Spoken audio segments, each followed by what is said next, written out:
Bueno, yo voy a hablarles de algo un poquito más micro, que son los bancos de desarrollo nacionales. Hemos visto más temas macro, más amplios, hemos visto presentaciones regionales. Ahora yo voy a tocar lo que es los bancos nacionales de desarrollo. Como ustedes saben y recordarán, y ayer también lo hicieron mención, en los años 80, parte de los 90, los bancos de desarrollo fueron muy, digamos, satanizados. Algunos países eliminaron gran parte de estos bancos. Fueron 2 países básicamente los que eliminaron la totalidad su banco de desarrollo, pero después han tenido que crear nuevas instituciones porque vieron que era necesario crearlas. Si nosotros hablamos de los bancos nacionales de desarrollo y estamos hablando de integración y cooperación financiera a nivel regional, entonces también los bancos de desarrollo se enfocan no solamente en lo que es integración regional y cooperación, sino también tiene que pensar en lo que es la integración hacia adentro. Si uno mira algunos datos, por ejemplo, siempre nos llama la atención que los préstamos se concentran siempre en las grandes empresas, muy poco en las pequeñas o crédito de consumo. Pero también si uno mira a nivel geográfico, un error recurrente en nuestros países, que es un problema estructural, es que también los depósitos y los créditos o los préstamos están concentrados generalmente en las capitales del país o en una o dos ciudades importantes, y eso pasa casi en todos los países, de manera que ahí también hay un tema de integración financiera hacia adentro, y por eso es que hoy está en boga lo que es el tema de la inclusión financiera, donde hay importantes sectores, sobre todo el sector rural, que es donde está la gente mucho más pobre. Entonces ahí hay un tema de integración hacia afuera entre los países y un tema para que estos sectores que están un poco, que son los más pobres, puedan ser integrados a estos sistemas. Hay que hacer un trabajo también hacia adentro, y en ese tema los bancos nacionales tienen un rol importante que cumplir, porque además, como ayer mencionaba Pedro Páez, los bancos de desarrollo también de alguna manera han estado reproduciendo este fenómeno de concentración de los depósitos y de los créditos, sobre todo porque se dio a partir de todas las reformas donde se les pidió que sean mucho más rentables, que no tuvieran pérdidas. Evidentemente todo banco tiene que ser rentable, así sea un banco público de desarrollo, tiene que ser rentable, ¿cierto? Pero en ese exceso y en ese afán, de pronto fueron concentrándose en los clientes, digamos, más rentables, y en las ciudades donde justamente era mucho más fácil llegar y atender.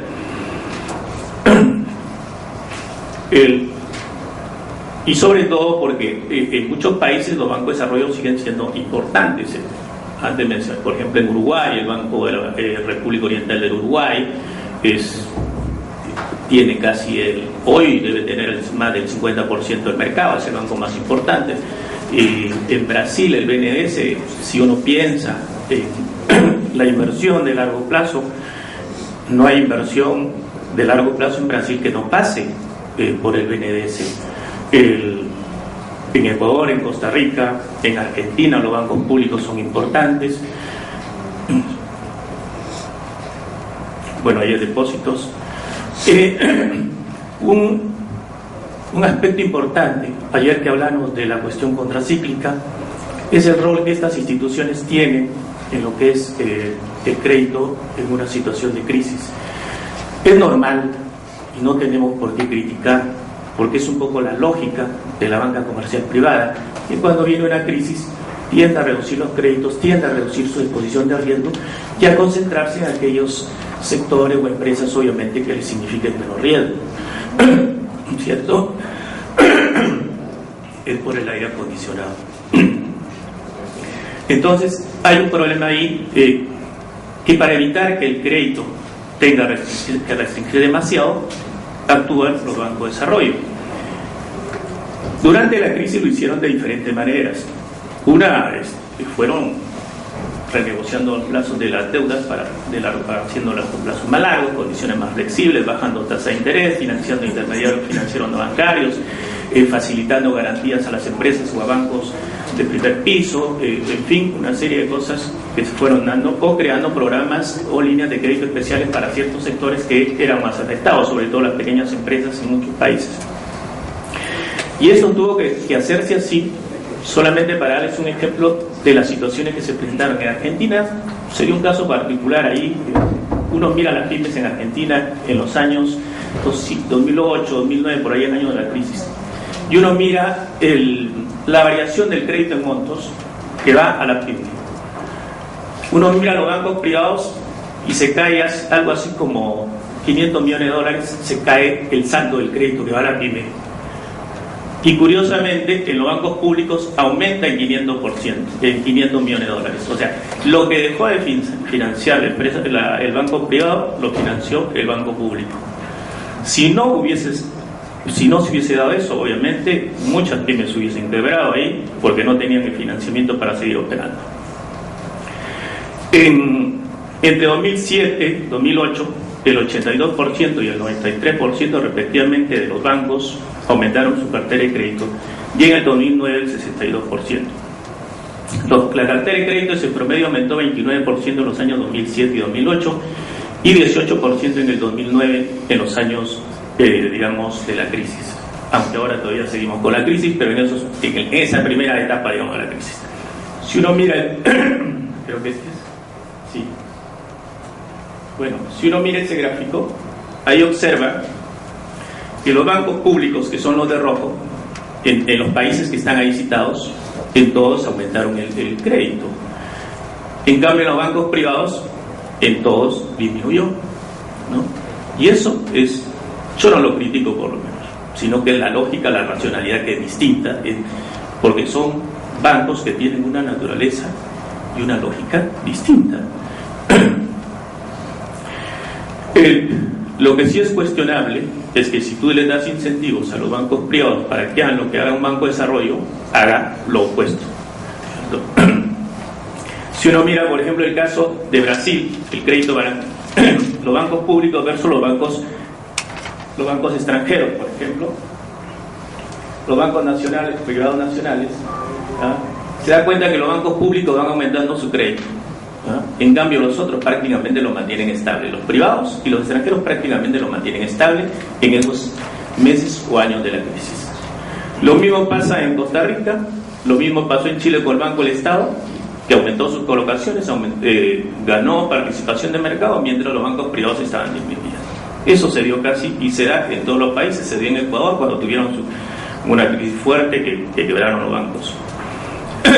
Bueno, las colocaciones han venido aumentando no solamente como resultado de la crisis, ya venían aumentando desde antes, y eso tiene que ver también un poquito, aquí también hay un efecto de tipo de cambio, obviamente, que favoreció eso, pero aparte ha sido que los gobiernos les estaban inyectando dinero, sobre todo para fortalecerlos patrimonialmente, y porque los bancos han ido generando utilidades, han ido, ¿cómo se llama?, han captado recursos de bancos de desarrollo, sobre todo los bancos chinos, los bancos de desarrollo de China, de Rusia, que están entrando muy fuerte, de Alemania, que está entrando muy fuerte también en lo que es financiamiento para todo lo que es medio ambiente. Ahora, una de las críticas que se hacía a los bancos de desarrollo previa a la crisis es que decía que si ellos entraban, probablemente iban a haber pérdidas enormes que iban a tener que asumirlos, como siempre se acostumbra a decir, como un cliché ya, que lo iba a asumir toda la sociedad. Bueno, cuando lo pierden los bancos privados, nadie dice que lo asume toda la sociedad, porque al final creo que no hay momentos en la historia última o reciente que no haya habido crisis que hayan quebrado o que hayan entrado el problema en los bancos privados, que finalmente el Estado ha metido plata y la ha perdido, ¿no? Eso que muchas veces se dice que los bancos públicos tienen una ventaja porque tienen la garantía soberana del Estado, en la práctica, en realidad, es como que si no fuera una ventaja, porque los bancos privados también han tenido, porque al final los Estados también nos han salvado. Algunas iniciativas que se han dado en el marco de los bancos de desarrollo. En el ámbito de la ley, básicamente, que se han estado discutiendo y que tienen, digamos, alguna connotación para ir a mecanismos a nivel regional. Una es crear una agencia de crédito de exportación latinoamericana. Yo voy un poquito rápido. Un CCR de Banco de Desarrollo. El sistema de ALADI básicamente ha devenido en el tiempo en un CCR para financiar corto plazo. Entonces acá lo que se proponía era crear un CCR, pero de los bancos de desarrollo, para financiar básicamente lo que eran las exportaciones de bienes de capital. Fondo de inversión regional de grandes proyectos. Aquí básicamente estaba pensado para financiar grandes proyectos de infraestructura. No tenían que ser proyectos regionales, podían ser proyectos de infraestructura nacionales, y estaba pensado básicamente para diversificar los riesgos y hacer posible también esto. Y también por otras cuestiones que tienen que ver con que algunas cosas poco lojas, pero así se da. Que a diferencia de una empresa, cuando hace inversión en una fábrica, eso se refleja en el lado del pasivo y el activo. En el caso de un país, cuando haces una inversión en una carretera o en un aeropuerto, eso no se refleja necesariamente en los dos lados de las cuentas, ¿no? Y entonces esto buscaba de alguna manera era eso. Una red regional de cadenas productivas se estaban impulsando en 3 países, se han ido desarrollando ya lo que son las cadenas productivas nacionales, y lo que se buscaba después era integrar esto en cadenas productivas regionales para fomentar el comercio, sobre todo de las pequeñas empresas. Un fondo latinoamericano de refinanciamiento que también se ha ido discutiendo ahí para compartir. En Europa hay un sistema que funciona de la siguiente manera. En Venezuela hay una cuestión que está en la mitad de camino, digamos. Hay fondos de garantía nacionales. Esos fondos de garantía, a su vez, se reafianzan en un fondo de reaseguro nacional, ¿no? Pero esos, a su vez, esos fondos de reafianzamiento nacionales, a su vez se reafianzan en un fondo europeo de reaseguro o reafianzamiento, y que es apoyado por el Banco Europeo de Inversiones. Algo similar se puede hacer acá cuando ya tenemos una masa crítica importante de entidades de garantía, que el embajador Rivera sabe que en el marco de la red de garantías de Iberoamérica ya hay como 80, 90 que se reúnen cada año y donde asisten más de 500 personas, ¿no? Entonces ya hay una masa crítica como para poder generar un mecanismo de esta naturaleza. Unas cosas últimas que vale la pena mencionar en los bancos de desarrollo. Antes, o ayer por lo menos, se comentó que los bancos de desarrollo fueron creados para financiar a largo plazo. Sí, en su momento fueron pensados así, pero hoy, cuando vemos que hay una gran exclusión social, hay grandes segmentos de la población que están fuera de los sistemas financieros, que requieren, para salir de eso, crédito de corto plazo, crédito para capital de trabajo. Entonces ya no solamente los bancos, y esto viene de antes, no es de ahora, ya no solamente los bancos de desarrollo están para financiar largo plazo, inversión, están también para financiar chiquito, que requiere corto plazo. En Europa hace algunos años, hace unos 2005, 2006 por ahí, se discutía si los bancos de desarrollo deberían competir con los bancos privados en la atención minorista. En América Latina una discusión de esa naturaleza era impensable, ahora un poco menos, pero en ese momento era impensable. Pero ellos lo tomaban como viable, como aceptable. ¿Por qué? Porque lo que querían era generar una mayor competencia para que los bancos privados comerciales bajaran sus tasas de interés, que estaban exageradamente altas. Se financiaban a tasas con costos muy bajos y sin embargo financiaban con tasas muy altas. En algunos países ya los bancos comerciales, los bancos públicos que tienen banca comercial y banca de desarrollo están haciendo eso, ¿cierto? Están buscando generar competencia a través de una menor tasa de interés. Y eso no significa subsidiar, no están perdiendo plata, al contrario, están ganando plata, porque están utilizando mecanismos donde el riesgo de perder era cero, porque descuentan por planilla a funcionarios de entidades públicas, ¿cierto? Le están prestando a segmentos que la banca privada ya no le presta. Por ejemplo, a los que tienen 65 años o más ya no les prestan. Entonces en algunos países como Argentina, como Perú, por lo menos le están prestando a las personas que de más de 65 años que tienen una pensión de jubilados o de pensionados o cesados, como dicen en algunos países, le están prestando y le cobran en el momento en que le depositan su pensión. Sin embargo, esos clientes, que no porque una persona tenga 65 años no pueda dedicarse a una actividad productiva, así haya sido jubilado o pensionado, porque si no hace algo, si va a estar cruzado de brazos, esa persona probablemente se va a morir más rápido. Entonces hagámoslo productiva, se les ha dado crédito y muchos de ellos están desarrollando empresas. Además hay un montón de experiencia acumulada en esas personas ahí, ¿no? Yo he desarrollado ahí como un hobby personal, he creado una fundación y converso con viejitos, personas de edad, que me cuentan historias y yo lo que hago es editarlas y publicarlas, ¿no? Y tienen unas cosas maravillosas ahí, hasta se puede hacer dinero con eso, pero yo no busco hacer dinero. O sea, hay muchas cosas que se pueden sacar de ahí.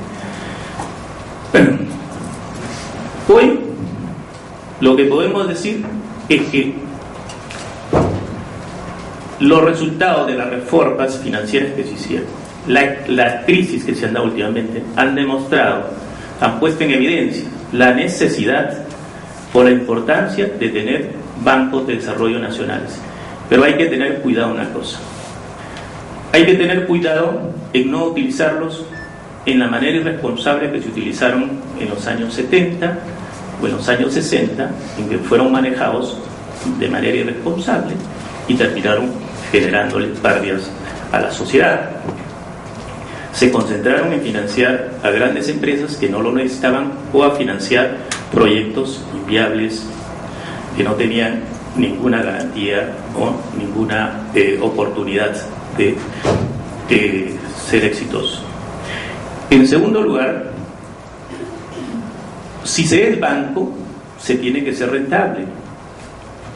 Si no vas a intentar recuperar el dinero, si no buscas por lo menos tener una rentabilidad mínima, y ahí viene la pregunta, ¿cuál es esa rentabilidad mínima? Sobre todo cuando los bancos, el grueso de financiamiento de largo plazo, entonces hay toda una discusión, ahí dice, bueno, que la rentabilidad mínima sea aquella que te permite mantener tu capital, ¿cierto? El valor real de tu capital y un crecimiento ahí, y que nos pongamos de acuerdo cuál debe ser el aceptable, ¿cierto? En Europa también tenían esa discusión cuando decían cuál debe ser en Alemania, sobre todo cuando se preguntaban cuál debería ser esa rentabilidad mínima. Bueno, nunca llegaron a establecerla. Por otra parte, no es suficiente crear un banco de desarrollo. Los países, cuando más se necesita, si tú tienes un banco de desarrollo de segundo piso, que depende de los bancos de primer piso para que canalicen tus recursos, si están líquidos no van a utilizar tu dinero, ¿cierto? No lo van a querer utilizar. Segundo, si viene una crisis que es justamente cuando tú más necesitas colocar tus recursos, tampoco lo van a hacer, entonces te quedas con los recursos y no puedes actuar. Los países que pudieron actuar más rápidamente en esa situación fueron aquellos que tenían banca de primer piso y banca de segundo piso. Solamente puedes tener un banco de segundo piso que pueda, colocar los recursos a precio, y que tenían además un sector de entidades financieras no bancarias que les permitía colocar los recursos. Esas fueron las instituciones que en la situación de crisis colocaron los recursos de los bancos de desarrollo de segundo piso, ¿no? México tenía un problema, que como por ejemplo México privatizó toda su banca que era extranjera, vienen las crisis y se quedaban con entonces las colocaciones de la banca pública cayeron enormemente. Tuvieron que ir desarrollando intermediarios financieros no bancarios que son los que colocan sus recursos. En Colombia, con el programa Oportunidades, están colocando recursos a través de estas entidades no financieras. Entonces, en el Perú básicamente son las cajas municipales, ¿no? Los bancos tienen sus recursos, ¿no? Pero generalmente sucede eso. Brasil sí tiene un panorama distinto, Argentina sí, porque ellos tienen el gran Banco de Desarrollo de Argentina, que es el BNDES, y tiene pues los bancos regionales y los bancos estaduales, y un banco federal como la Caixa, tiene al Banco de Brasil, que es un banco comercial que intermedia una parte importante de los recursos de desarrollo. Argentina, los bancos son de primer piso. Pero además, y ante ese problema, ¿qué han hecho algunos bancos?